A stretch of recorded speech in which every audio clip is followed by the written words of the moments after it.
as well that he'll be out there tonight despite being limited in practice this week with a knee injury. You remember the game that Lockett had against the Cardinals the last time was hugely effective. The Seahawks are looking for more out of that tonight. Again, this team has turned over the football. Having Lockett out there would help. Chris Carson, listed as questionable. My understanding is he's unlikely to play. He's missed the last 3 games. This would be the 4th straight game he would be missing with a foot injury.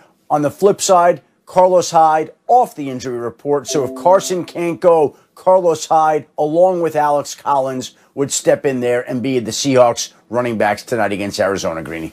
They've had all kinds of running back issues over the last few weeks. All right, Neek, I'm coming to you.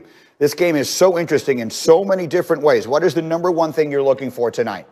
I think Kyler Murray really has a measuring stick right now because of Russell Wilson is on the other side. Russell Wilson is the guy that Kyler Murray is compared to most because of their height and somewhat of their playing ability. And I think that Kyler Murray has a really great opportunity coming off of that great Hail Mary. He has everyone's attention to be in prime time and to go up against, frankly, a pretty bad defense. Kyler Murray could really cement his MVP candidacy and get himself a lot of attention and a lot of new fans tonight in prime time against a bad defense, while we'll be looking at Russell Wilson on the other side doing a more advanced, a more developed version of what Kyler Murray is doing. He might come out of tonight as one of the MVP frontrunners, even though right now he's in the conversation.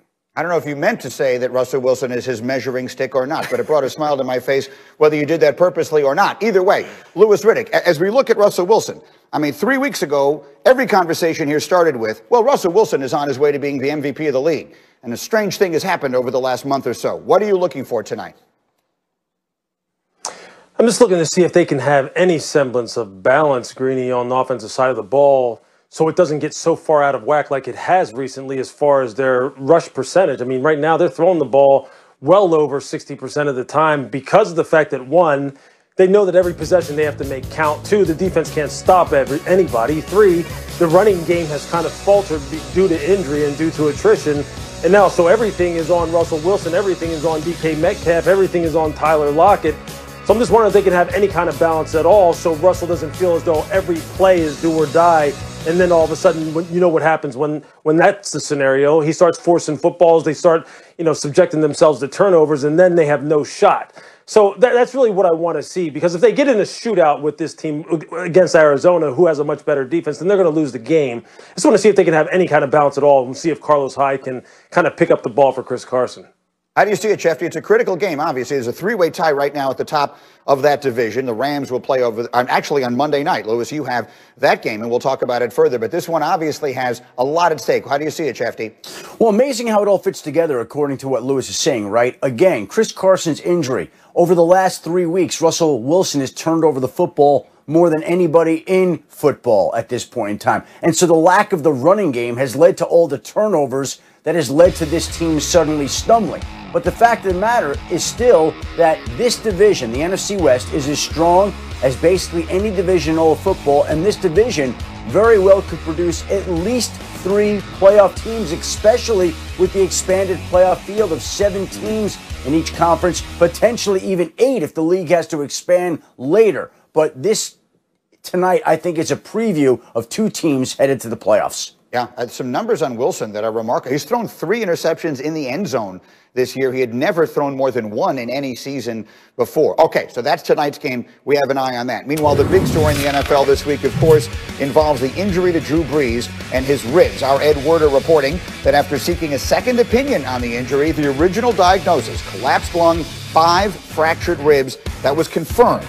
Doctors have not yet determined a time frame for his return, according to Ed Werder. Again, we'd heard that maybe the very optimistic side of this was 3 weeks. Others have said they think that more realistically is something more like 5 or 6 weeks. So, Schefter, is there any question that Jameis Winston becomes the starting quarterback for as long as Brees is out? Yeah, there's a definite question about that, Greeny. And again, Sean Payton keeps telling us he hasn't made a decision. Why don't we believe him? They really like Taysom Hill. They really like Jameis Winston. There's support for both players. I would not just make the assumption that it's going to be Jameis Winston starting this weekend. Everybody seems to think that that's a foregone conclusion, and maybe ultimately it will be him. But Sean Payton himself has said, I have not made a decision yet. So again, if he hasn't made a decision yet, why can't we accept that as a fact? I actually have accepted that.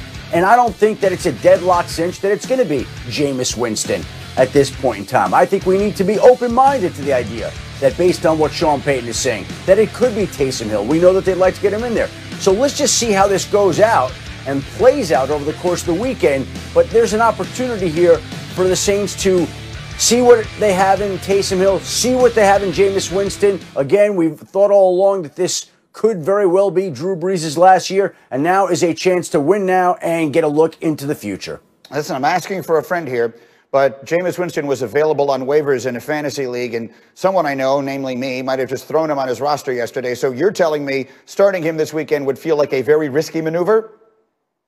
I don't know why you would start him yet, Greeny. Okay, fair enough. You heard it right there from Schefter. I'm not going to lie to you. That just sent a little chill down my spine. Let me show you some numbers in the meantime here that I think you will find interesting. Hembo sent this out yesterday. Drew Brees was not Drew Brees, as we know him, until he teamed up with Sean Payton. People have labeled Jameis Winston this or that, unfixable. But if you look at his first 5 years and compare them to Drew Brees' first 5 years, the numbers are remarkably similar. Brees became the icon that we know when he got to New Orleans and teamed up with Sean Payton, which leads you to wonder, could Sean Payton work that kind of magic with a still young and obviously ridiculously talented player in Jameis Winston? And D. Wood joins the conversation, but Lewis, I'll start with you. How do you see that? Do you see Sean Payton being able to work some magic and turning Jameis Winston into the player that we all can see he could potentially be? Yeah, I wouldn't count it out. Look, this offense in New Orleans is all about efficiency. It's all about making quick reads, getting the ball out of your hands fast, putting the ball where and then letting your playmakers go from there. Now, what's interesting is, good old Hembo sent me some great statistics before the show started about the fact that, Jameis, what he struggled with a year ago was his accuracy and his decision-making on the short to intermediate throws, which is where New Orleans lives philosophically, in the short to intermediate passing game. Now, how it is taught to you and how you are able to go through your progressions and then how it is corrected, obviously is going to be different between what he experienced in Tampa and what he experiences in New Orleans. And Sean Payton is the master. I mean, that's a great graphic right there as far as the influence that he had on Drew Brees. So I believe this is a good chance for Jameis Winston, provided the fact that he starts, although Adam Schefter seems to be throwing a lot of doubt in everybody's mind right now. But I think this is a great opportunity for him to show that, look, with high-quality quarterback tutoring, he can take his game to the next level. We'll see. But you know what? Sean Payton has told me the same thing about Taysom Hill. He believes he's a starter in this league. He's told me every time I've talked to him. So, Greeny, I'd be sweating a little bit if you're counting on Jameis Winston. Just a little. Okay, so he's going back on the bench. That we have decided for certain, so we can move on. Thank you for taking care of that for me here. Meanwhile, D. Wood, I'm coming to you on this. Last year, Brees got hurt. They went 5-0 without him with Teddy Bridgewater. As you look at their schedule, they have Atlanta this week, then the Broncos, then the Falcons again, then the Eagles. Do you see them being able to do this again? Can they go undefeated without Drew Brees, especially when you take a look at their schedule this year?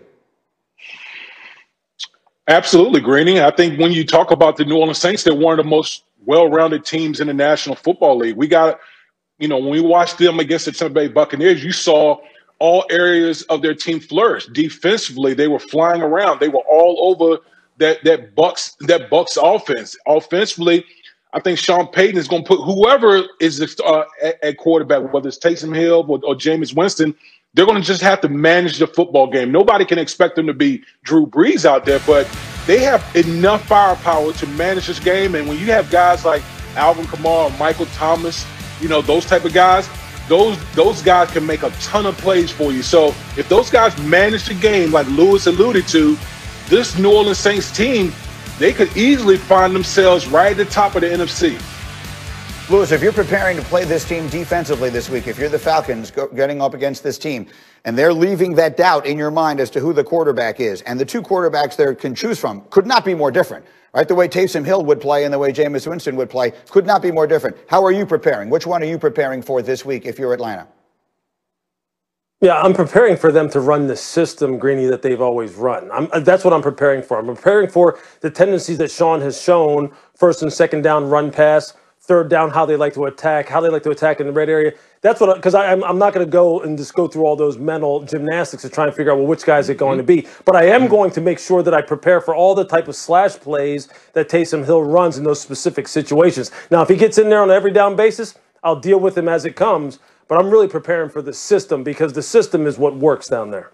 Lewis, it's funny you say that. It's funny you say that because earlier this week, I had Raheem Morris on my podcast, and I said, how do you prepare for a Drew Brees-less New Orleans Saints team? Do you prepare for Jameis Winston? Do you prepare for Taysom Hill?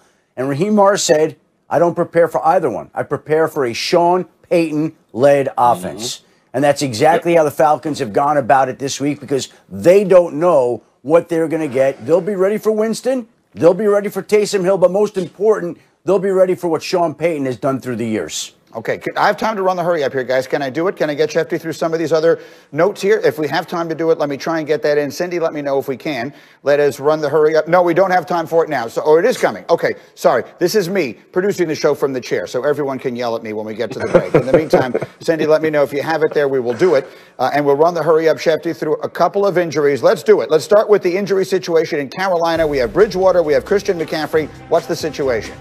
Well, he is not expected to play. It was interesting yesterday, Greeny, because the Panthers said he was out earlier in the morning, changed it to not expected to play. Whatever designation you want to use, Christian McCaffrey will not be out there. And the fact that he's not going to be out there, which they said on a Wednesday, I think, raises questions about whether he'll be out there next week as well. And then how about the latest with the situation with Matt Stafford in Detroit where he's got that thumb? He was not practicing yesterday, but Matthew Stafford so rarely misses time. The expectation is he'll be out there on Sunday, despite the fact that he's been nursing a thumb injury, was not practicing yesterday, and so they'll need him out there against the injured Carolina Panthers as well. All right, we will leave that there for the moment, and if it didn't seem as perfectly crisp as usual, then you can blame that one on me. Oh, the Giants situation. Schefter, what do we have on the Giants situation? Well, the Giants fired their offensive line coach, Mark Colombo. He got into a verbal dispute yesterday with the head coach, Joe Judge, who has not been happy with the offensive line performance. My understanding is that basically Colombo was defending one of the offensive linemen. Judge didn't like it. This goes back a long time. They had a dispute. Colombo didn't like that Joe Judge wanted someone else working